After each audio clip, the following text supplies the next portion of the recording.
Type inference for variable and property types.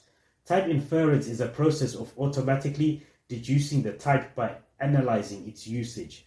In Kotlin, the compiler tries to infer types for local variables, function arguments, and return values based on context.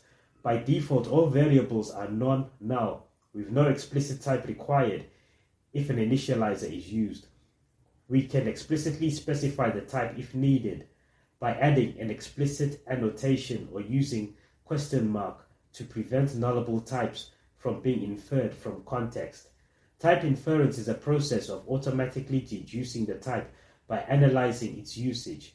In Kotlin, we don't need to specify the types for variables, return values, arguments, and properties. The Kotlin compiler can deduce nullability from context and usage. If you don't use an initializer, however, then you must specify the type yourself.